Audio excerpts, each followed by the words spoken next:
Good afternoon, everyone. Welcome to the Board of Governors meeting this afternoon on this almost brisk winter after summer the last couple of weeks we've had here. So you have your agenda and your packets before you. One reminder, when you're speaking, please remember to turn on your microphone. But first up on the agenda is the approval of the minutes from our November 14th, 2025 meeting. Entertain a motion to approve those minutes. Move minutes be approved. Second. I have a motion and a second. All those in favor say aye. Aye. Aye. Minutes are approved. And I'm going to back up. Any announcements before we move to the reports? Okay, hearing no announcements, we'll move to the reports section. Up first is President Dr. Dean Van Galen. Thank you, Governor Haley. The spring semester will soon be underway with the first day of classes this coming Monday. Yesterday, we held a spring semester kickoff meeting for all of our employees in Taylor Performing Arts Center. And this year we did something a bit different. As part of the program, 3 Missouri Southern students were asked to speak about their journey and their campus experience. And I want to share some of their sentiments with the board. Ksenia Ponomarova, an international business major from Ukraine who graduated from Lamar High School, shared that the support she has received from her advisor and faculty members here has made MSSU feel like home. Matthew Bragg, who's a junior theater major from Centerton, Arkansas, talked about how his advisor, Natasha O'Brien, has consistently encouraged him to explore new opportunities and try new things. And by the way, if you go to our basketball games, Matthew Bragg looks a lot like Rory at those games. does a great job.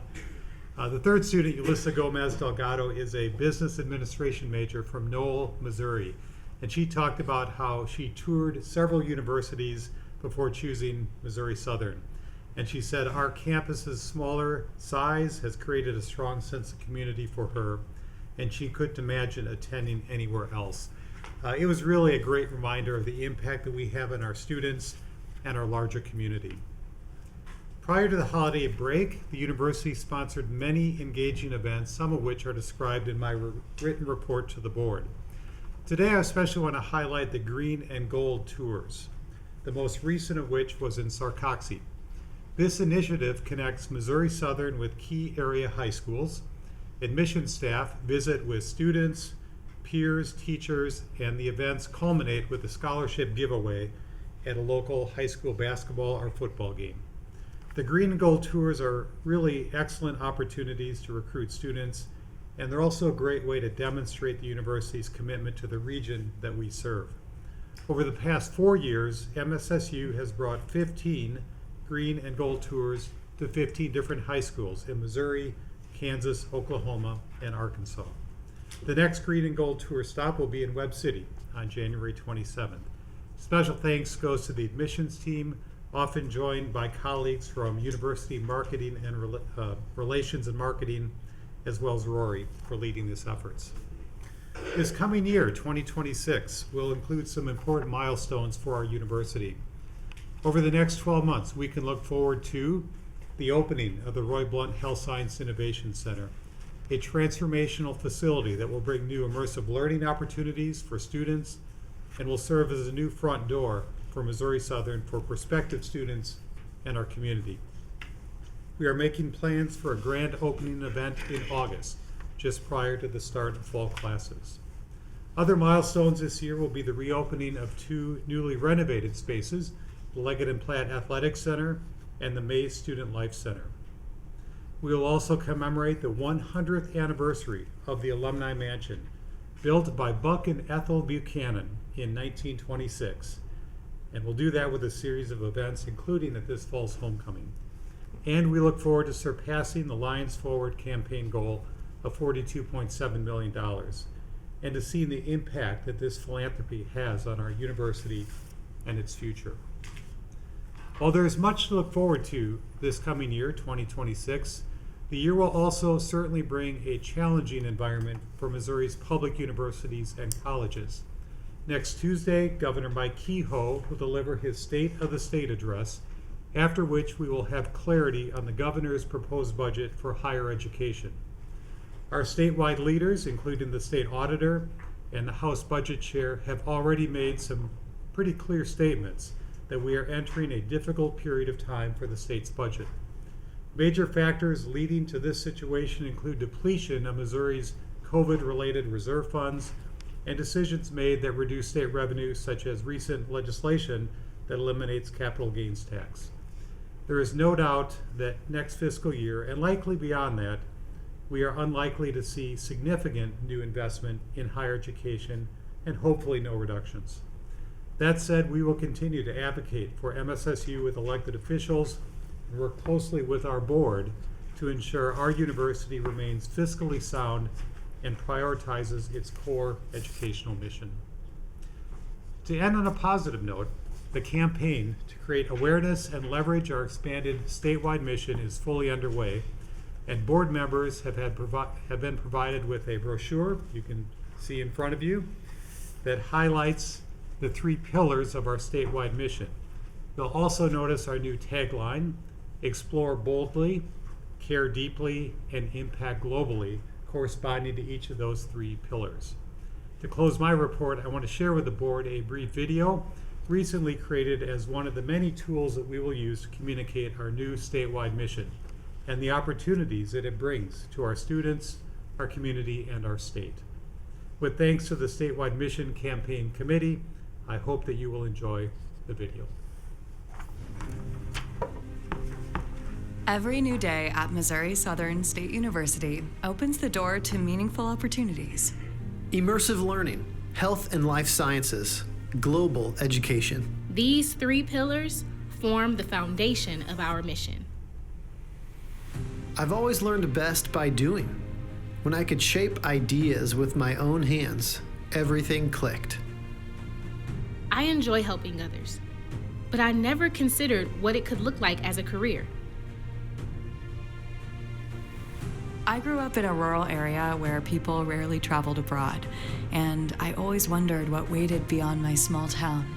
Here I discovered what I can do and who I can become. Seeing the world through unique perspectives has reshaped how I view my place in it.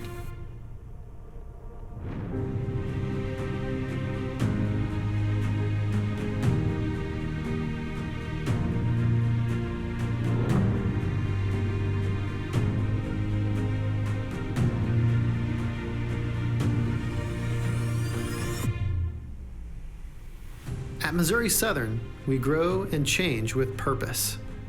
And that growth shapes who we become. What begins on this campus moves into studios, hospitals, conference rooms, and communities across the state and around the globe.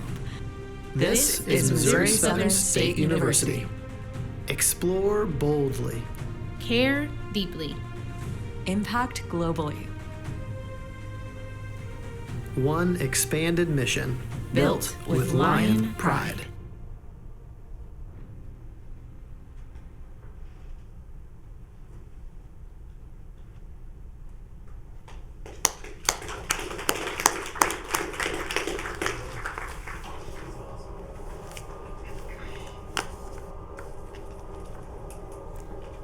Okay, Dr. Van Galen, thanks for your report. Any questions for Dr. Van Galen?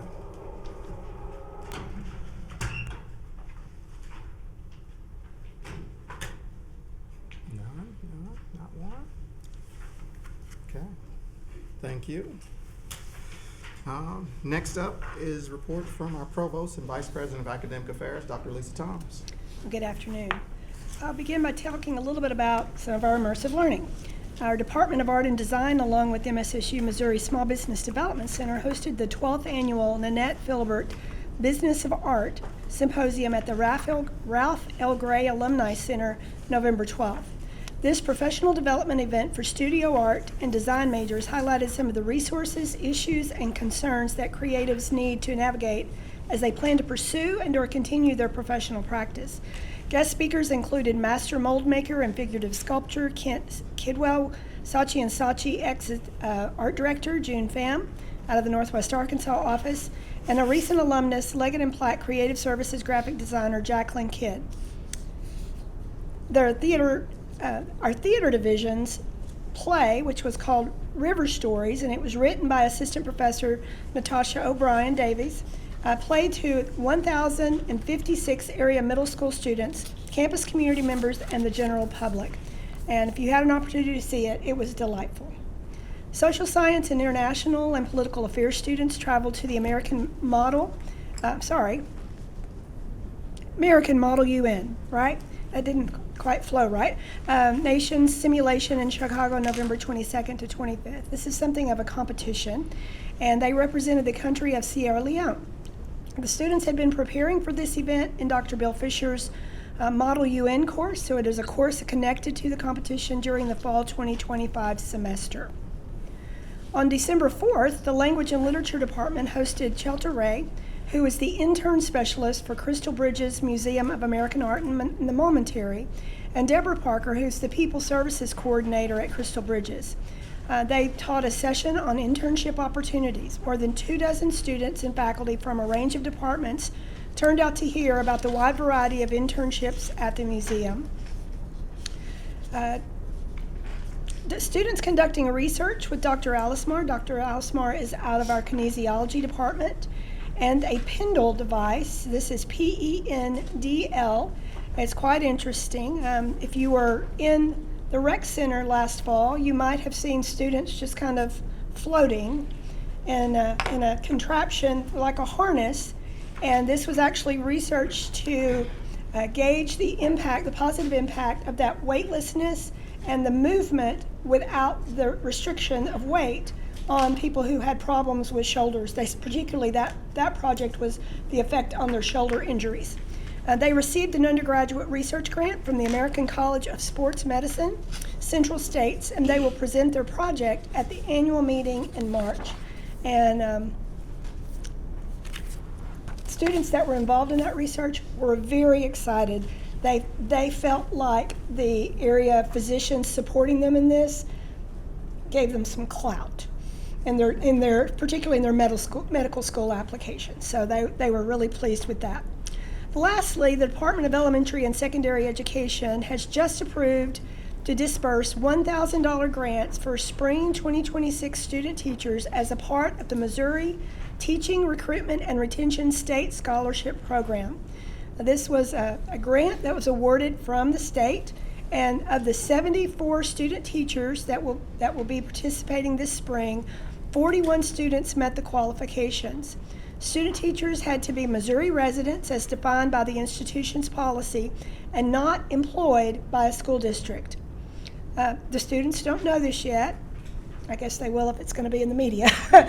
But it will actually be announced during their student teaching seminar on January 21st. So there will be 41 very happy students that learn they're getting a $1,000 grant just for being a student teacher.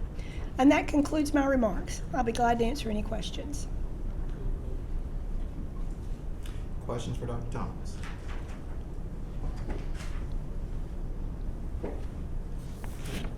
Thank you for your report. Next up is a report from our Chief Financial Officer and Treasurer, Ms. Linda Ice. Well, thank you and good afternoon.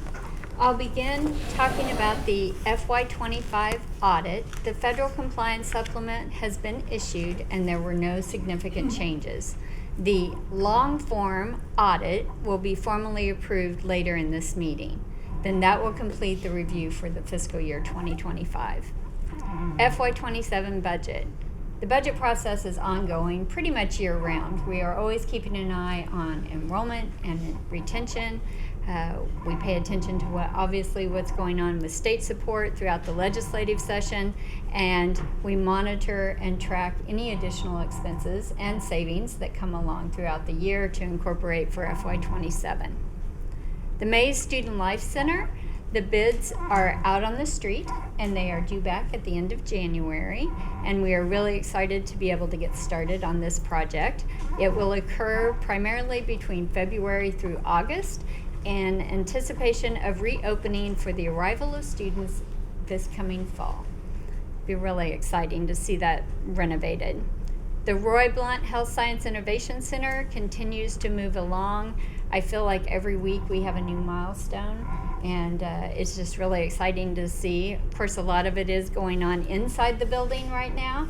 Still a lot of work yet to do, but I cannot believe we are 5 to 6 months away from occupying this facility and it being open and ready for students to come back in the fall. The Wilcoxon Health Center recently received replacement of flooring throughout its entire facility. This initiative was made possible through the generous contribution of a Missouri Southern donor, and we extend our sincere appreciation for their support. It looks beautiful. It's so nice over there. Not in the board report, I wanted to give an update on Taylor Education. As you know, we had some damage back in November, and I just want to express gratitude to the occupants of the building and the facilities team for working together so quickly to repair the damage. They moved back in over winter break. The movers were here to help with that and be ready to go when our students have returned for spring semester. Really was impressive, short timeline to turn that around so quickly and be back in that building. The Employee Appreciation Brunch, we recognize 24 employees who have over 305 years of service in total. We really enjoy this event. Human Resources works very hard to organize the event with support from Facility Services, IT, and Fresh Ideas. The foundation generously sponsors the Years of Service Awards and provides support for our Superior Service winners. A huge thank you to everyone who contributed to the enjoyable and lively celebration. Now we'll move on to the financial statements for the period ending December 31, 2025. The first statement is the cash graph, and it reflects a cash balance of $18.2 million. The next statement is the statement of net position. We have assets of $217 million, liabilities of $129 million, and net assets of $88 million. We move to the comparative statement of revenue, expenses, and changes in net position, and we always look at the difference column comparing last year to this year. Operating revenue reflects a decrease of about $500,000. Operating expense reflects a decrease of $32,000. There's a lot going on in operating expenses, and I did want to talk about a few of the items in that category. Health insurance has increased by over $600,000, and that is from increased claim activity. Other benefits has increased by $186,000. A big piece of that is the Mosher's rate increase that we have this year, and that's about $150,000. And then scholarships show a decrease of about $500,000. And I reached out to Alicia Hughes, who is our Bursar Interim Financial Aid Director, and we took a look at why there was such a decrease in the scholarships, because that's obviously going to our students. And so this year for Pell, we have 139 less students receiving Pell for this year. It's about $331,000. And then Access Missouri, we have about 204 less students receiving Access Missouri, and that's $241,000. We're keeping an eye on spring to see what the results are as we look at spring disbursement, and we will follow back up with the numbers after the spring disbursement has happened. Non-operating revenues show a decrease of $275,000. Of course, we're always grateful for additional state appropriation support, but there you will see the offset on the revenue for the Pell of the $331,000 reduced revenue. Loss before the revenues in the current year reflects a decrease of $2.5 million. The prior year reflected a decrease of $1.7 million. So it's an additional decrease between the 2 years of $800,000. Other revenue increased by $4.2 million. Continues to reflect the state capital appropriations, primarily for the Roy Blunt Health Science Innovation Center, and I am very pleased to share that we have submitted and we have received the final reimbursement from the state for this project, totaling $30 million. That concludes my report, and I'll answer any questions. Any- Mr. Chairman. Linda, I have a question on the cash position. I know interest rates have been dropping a lot, but were we getting a fixed rate on our cash that sits at the bank?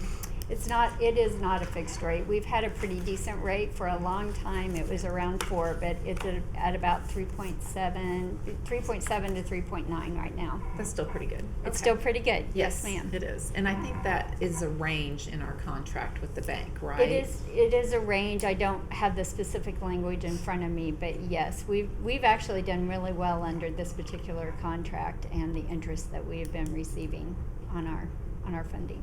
Thank you. Other questions for Linda? Linda, on the Pell grants, that's a income-based grant, correct? There's several factors, I believe, that do go into that. You know, it's obviously the number of hours that you are enrolled in. It also looks at your, I think, cost of attendance and your income. A lot of factors Is go there any into way that. to tell if that's a trend at other institutions in Missouri, that if they're down on their Pell numbers? It's kind of interesting. It is. I think that would be something that I can certainly talk to Alicia about, and we can take a look at that and see what's going on with our colleagues, other institutions, and then really taking a look at what happens this spring and this coming fall to see what that looks like. Thank you. You're welcome. Other questions for Ms. Linda? I do have one. Yes, sir. In your employee retention celebration, what was the longest number of years of service? Oh, you would ask me that. I think it was 30. 35? 25. 25. I should have known that. Thank you. We've had years where we've had 30 and 35. We have many, many people here who spend their entire career here at Missouri Southern. Okay.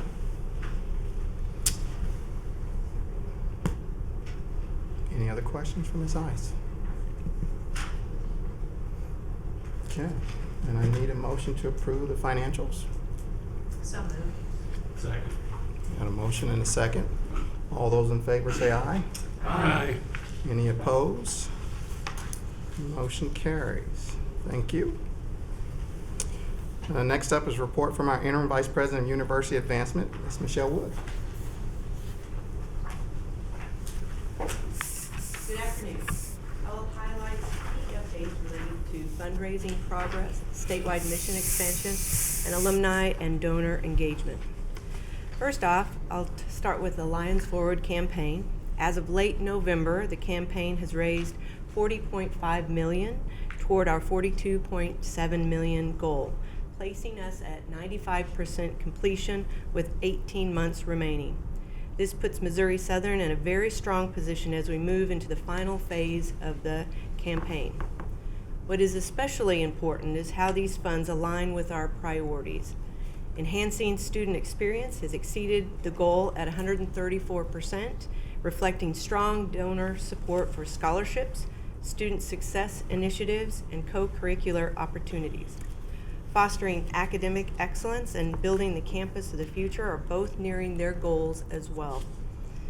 Endowment reports were distributed to donors in December, providing detailed information on fund performance and management. These reports are a key stewardship tool, reinforcing transparency, sound fiscal oversight, and donor confidence, while supporting continued engagement and future investment. Another major area of focus is the expansion of Missouri Southern's statewide mission that you heard about, probably heard several times. Missouri Southern holds a unique position in Missouri's higher education landscape as the only institution whose statewide mission integrates health and life sciences, immersive learning experiences, global education as core pillars across all disciplines. A cross-campus committee led by Lisa O'Hanahan, Senior Director of University Development, and Abby Morris, Director of University Relations and Marketing, is actively working to broaden the awareness of this mission, strengthen the engagement with external partners, and support recruitment and enrollment efforts. A key outcome of this work is the development of a comprehensive media toolkit to ensure consistent, clear messaging across the institution and with external audiences. The video that you viewed is a part of that toolkit. Planning is underway for the Wilcoxon Innovation in Health Sciences Summit, scheduled for March 27th. This event will bring together national and regional leaders to explore healthcare innovation, emerging technologies, and rural health challenges, while also providing an opportunity to showcase Missouri Southern's facilities, faculty expertise, and our growing role in health and life sciences. And finally, I want to touch on alumni and donor engagement. Signature events were held, such as the Choral Flourish and holiday happenings at the Alumni Center, continue to play an important role in strengthening connections with alumni, donors, and friends of the university. These experiences deepen relationships and create meaningful opportunities for continued engagement and philanthropy. The Linebacker campaign continues to evolve with new engagement initiatives designed to strengthen relationships between supporters, coaches, and student athletes, reinforcing pride and sustained involvement in Missouri Southern's athletics. Mark your calendars for March 10th for the scholarship dinner and April 17th for the Lantern Society dinner. Overall, momentum and advancement is financially, strategically, and relationally strong. And this concludes my report. I open it up for questions. Questions for Ms. Wood?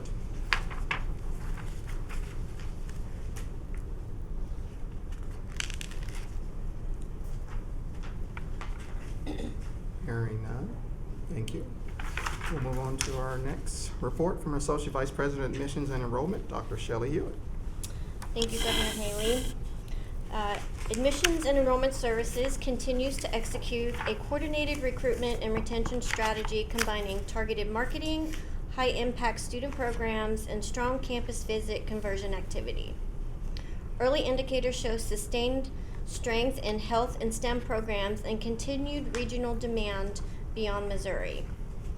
In reference to marketing and recruitment strategies, some of the current marketing approaches that we have right now for spring campaigns, they're active across a diversified media mix, including streaming TV, Meta, Snapchat, Google Display Search, streaming radio, network TV, and refreshed billboard creative.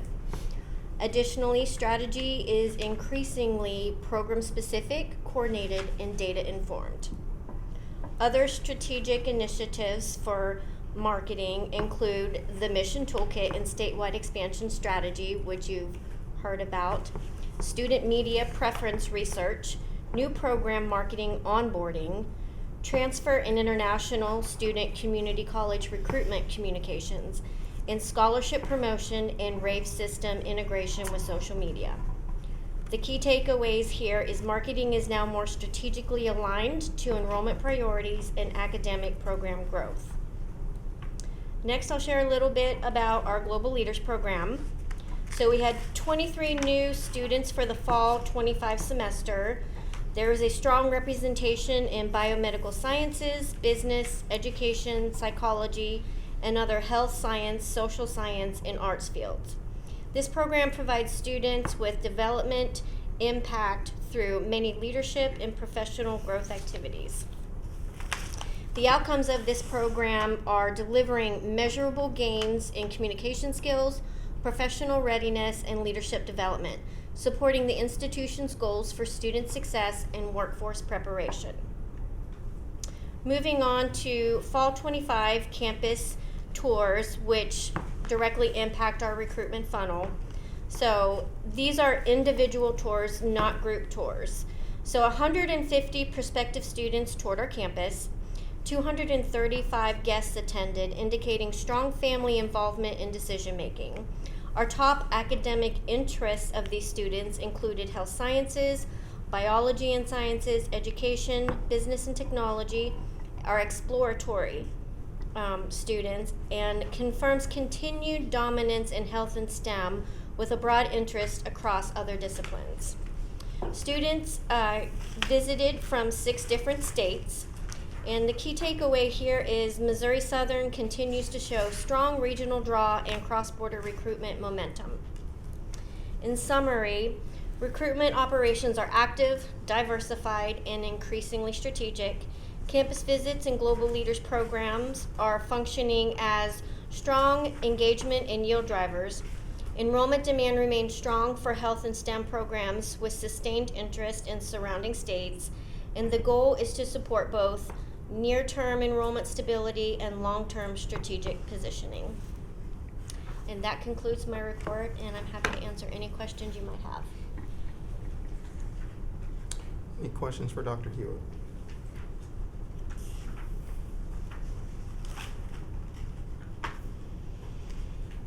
Okay, thank you for your report.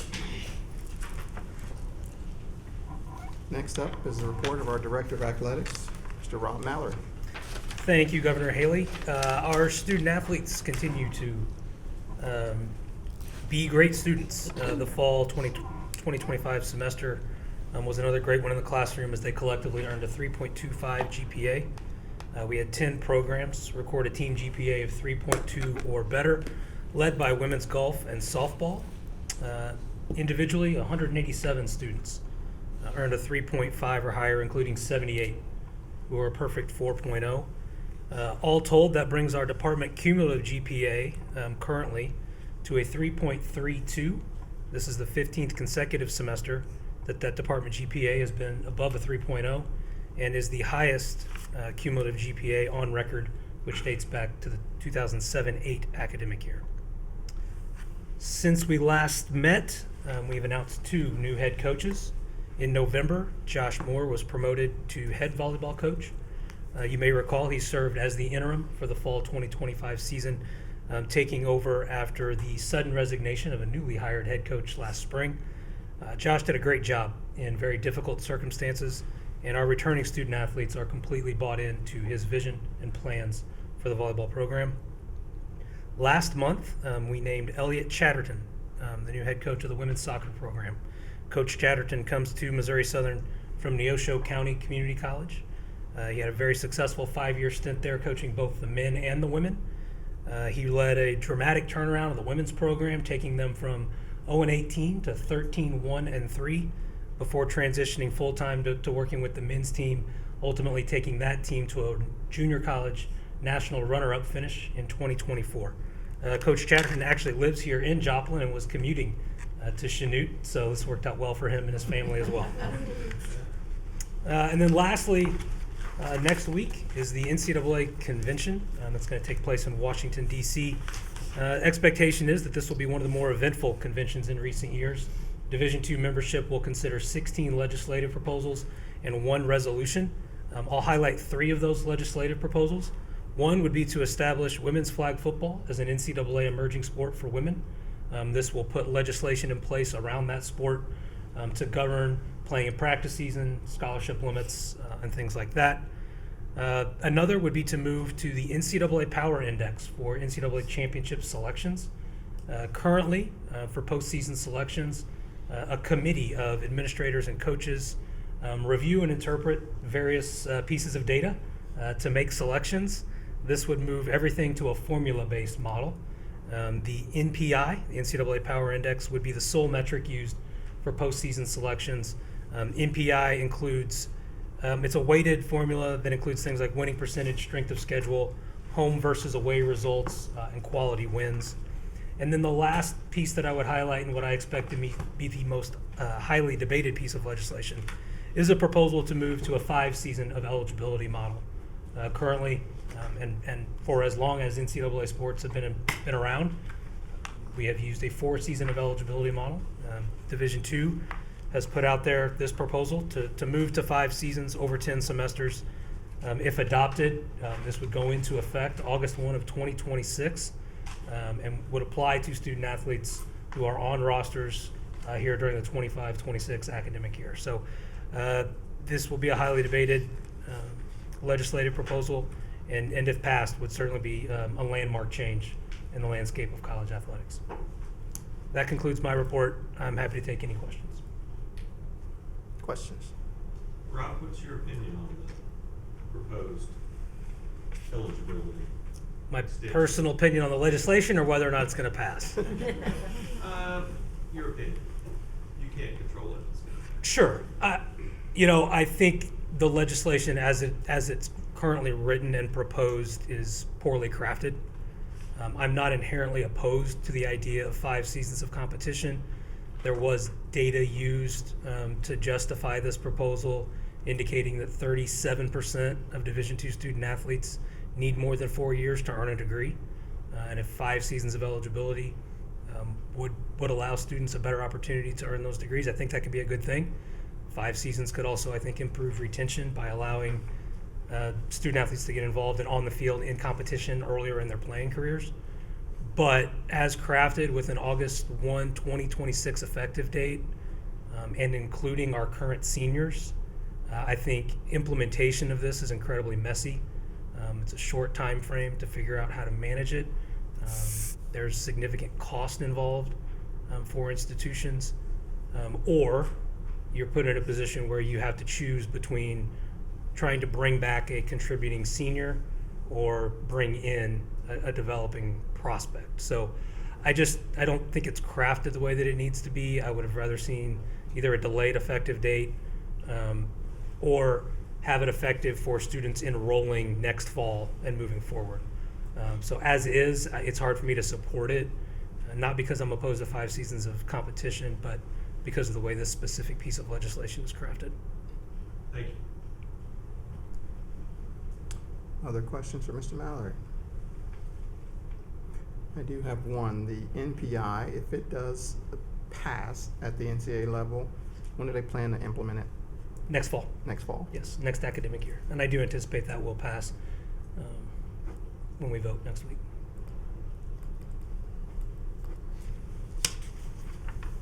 Okay, any other questions? Thank you for your report. Next up is a report from our Faculty Senate President, Dr. Nicole Show. Thank you, Governor Haley. We've had the winter break since our last meeting, so the faculty have been missing for half of the time. Hopefully relaxing and preparing for classes. But for my reports, they're keeping the same things as my previous reports.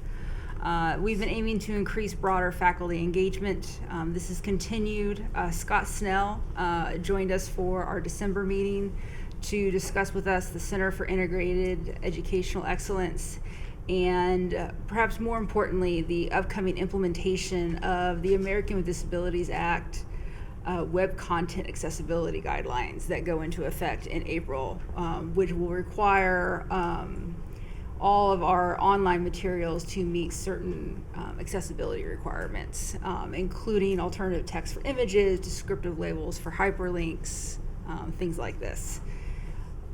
None of the individual requirements are that difficult, but it just means that there's about 1 million little things in every single course site that need to be double checked. And so making sure that faculty are all aware of this and make sure that as they're building their courses out to check on everything. We've also continued our effort this academic year of trying to reduce bureaucratic barriers, the things that I like to call time sucks. And one of the ways that we're going to try to do this is to centralize the housing of the policy section of syllabi. This is going to theoretically fix 2 problems. One, for faculty, it means we don't have to copy and paste the university policies to the end of every syllabus every semester, which is excellent for us. But for administration, it also means that they can be guaranteed that the students will have access to the correct policies updated in perpetuity, because they would be centralized, and anytime there's an update, it would be sent out and updated in Blackboard automatically for every course. I think we can save everybody a lot of time and solve a lot of problems this way. So we're working on making sure we can figure out a way of doing this. Other universities have done this. We're not reinventing the wheel here. We're just making sure that we can do it well, and hopefully be able to roll this out for fall. We're also still working on improving communication between faculty leadership and faculty, and we've been working on helping to better incorporate the needs and perspectives of adjunct faculty who do not routinely attend faculty meetings.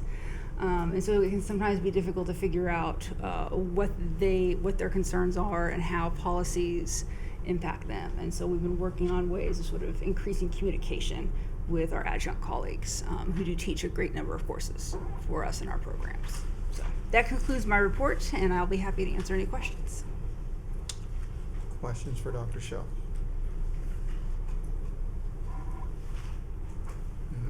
Hopefully the semester gets off to a roaring start. Thank you for your report. Next up is Staff Senate President Dr. Stephanie Goh. Good afternoon, everyone. We just have a few updates from Staff Senate. We haven't met yet for this month, so that will actually come up next week. So we currently have 2 vacancies due to departure of 2 members. One of those being president-elect. So I anticipate we will elect another president-elect among our members this next meeting next week. And we also recently elected a new executive at large because one of those vacancies served in that role. And so we had elected Jedediah Buck from admissions. He's now serving in that role. Then we also, I've mentioned in a previous report, the dress code policy draft. That has been drafted for the staff dress code policy. We have an ad hoc committee working with our Human Resources Department, and Human Resources has drafted that policy, has distributed it back out to the ad hoc committee members, and so once that's finalized, that will be sent on to President's Cabinet for review and approval. I am happy to report that Rory's Gift Express, formerly known as Angel Tree, was a success this year.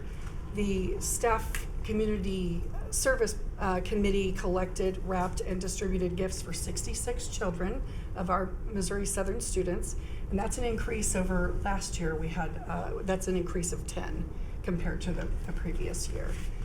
So we want to actually thank anyone who took part in that. We have the Staff Senate Welfare Committee has been working on a number of social initiatives to it's aimed at fostering a stronger sense of community on the campus. I had mentioned, I think in a previous report, they have a craft tea where they will meet in the library, engage in some crafting activities over tea, but the other initiative that they have organized now is a plant swap. So they're encouraging staff to share cuttings from plants and share those with their colleagues across campus. And then finally, we have an ad hoc committee working on looking at some cost-saving initiatives. One of those initiatives is developing a consolidated inventory of software licenses. This is to identify, hopefully, identify any duplication, evaluate any opportunities for strategic investment in maybe some premium versions of the software where appropriate. And they're working collaboratively with the IT department on this project. That concludes my report. I'll entertain any questions that you might have. Questions?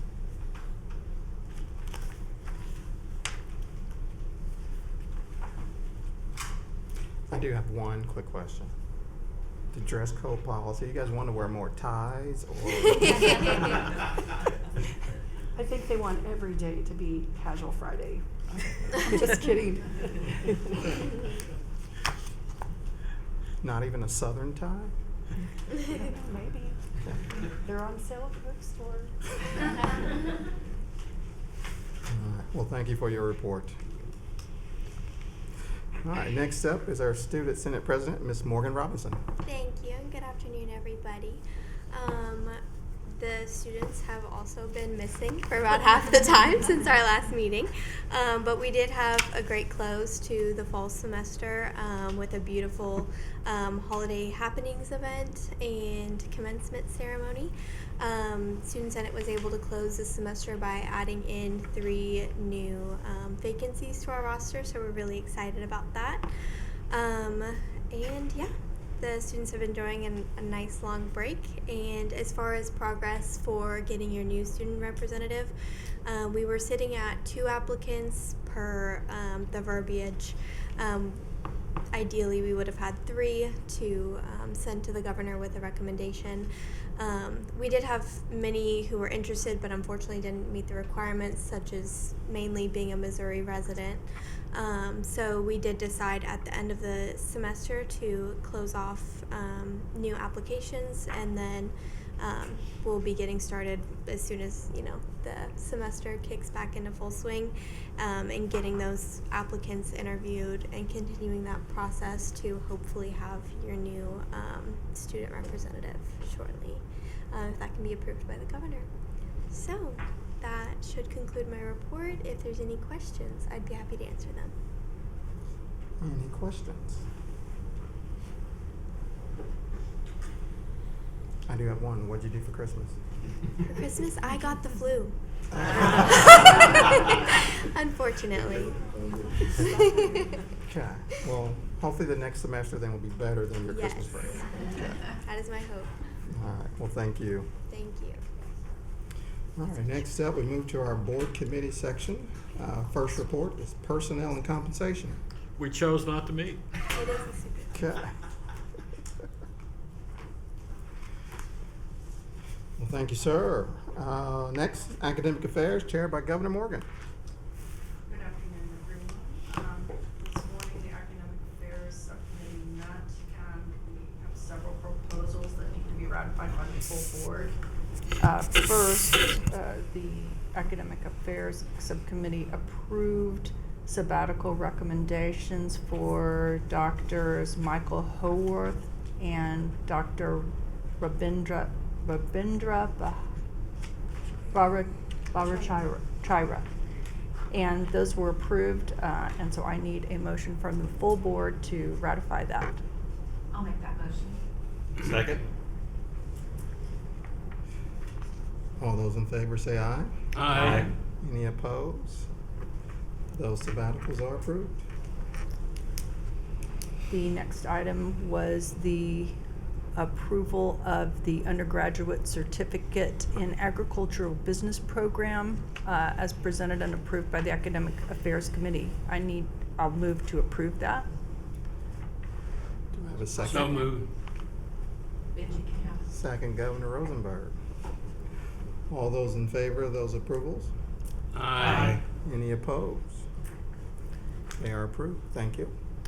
I move to approve the Master of Social Work program as presented and approved by the Academic Affairs Committee. I'll second that. All those in favor? Aye. Any opposed? Motion carries approval of the Master of Social Work degree. Finally, I will move to approve the removal of the following academic programs from the Missouri Southern State University Foster School of Business: BSBA in Entrepreneurship, a BSBA in Supply Chain Management, a minor in Entrepreneurship, and a minor in Supply Chain Management. I'll second. All those in favor of the removal of those programs? Aye. Any opposed? Motion carried and is approved. Anything else from Academic Affairs? Nothing further. All right. Thank you for your report. Next up is Budget and Audit by Governor Seibert. Thank you, Governor. Budget and audit met. We reviewed 3 items and had presentations by CFO Linda Ice. The first item was the review of the annual audit.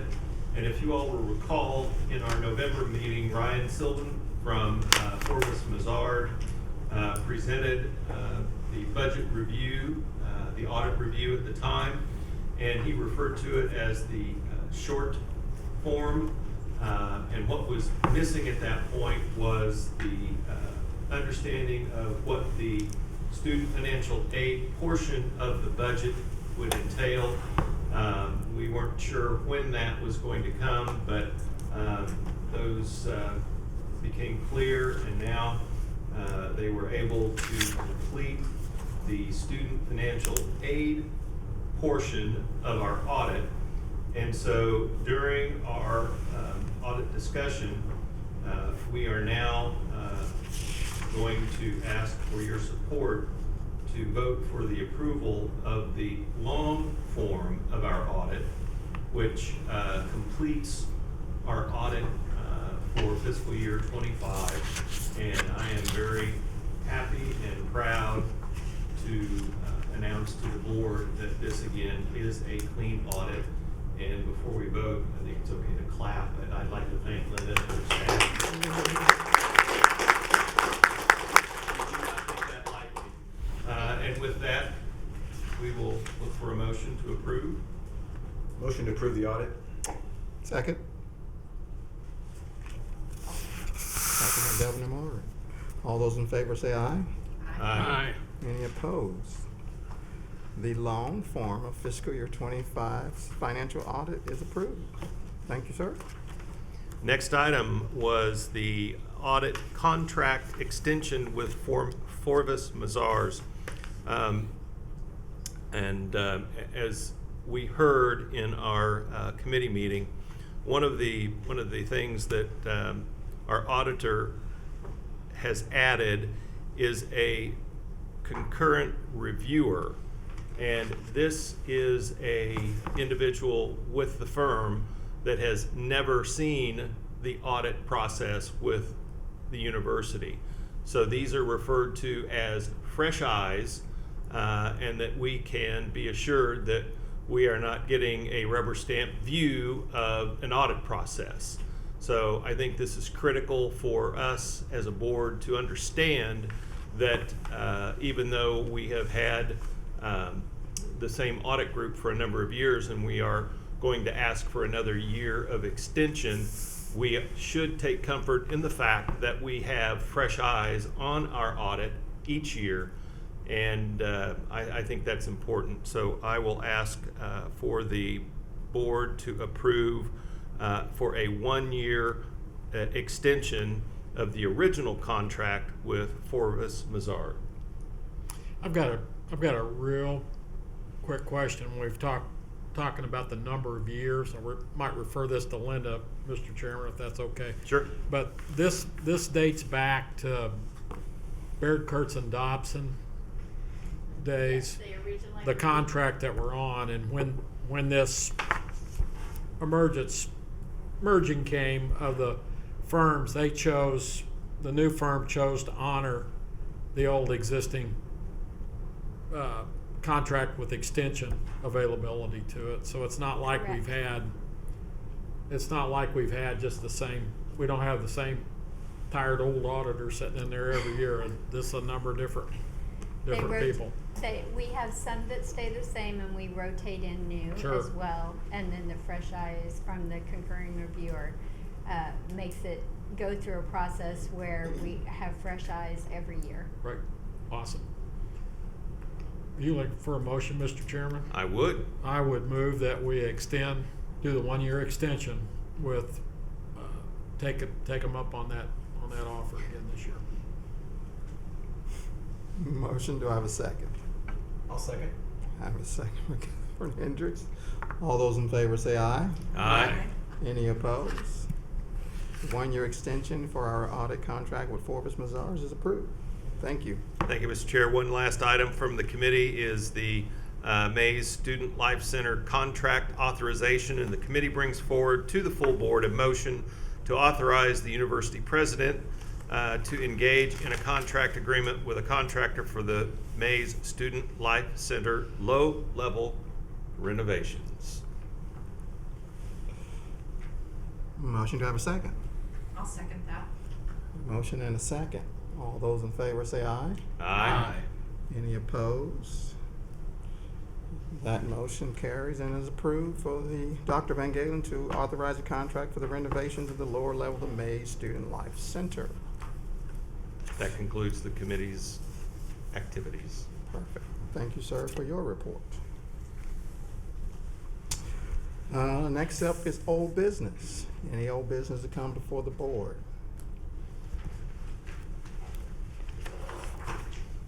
No old business. Move to new business.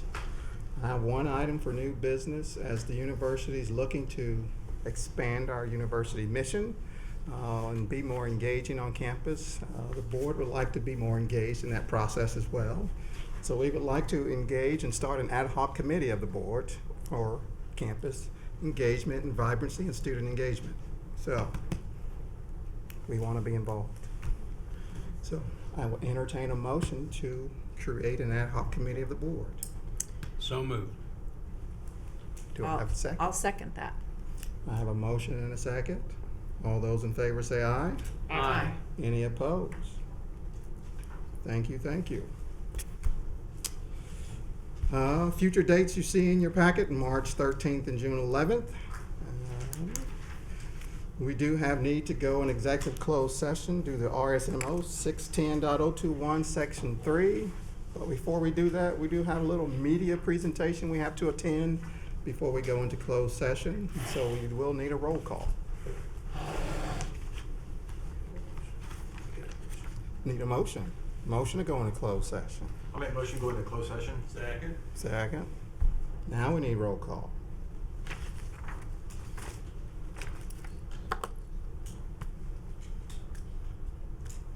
Yep, everybody's here. I don't. Actually, we're missing Governor Hirschway. Yes. Governor Elliott, yes. Governor Oplotnik, yes. Rosenberg, yes. Haley, yes. Hendricks, yes. Morgan, yes. Seibert, yes. Okay. We will now move into closed session after our media presentation. Thank you, everyone. I guess we're going to cover that part. She gets me.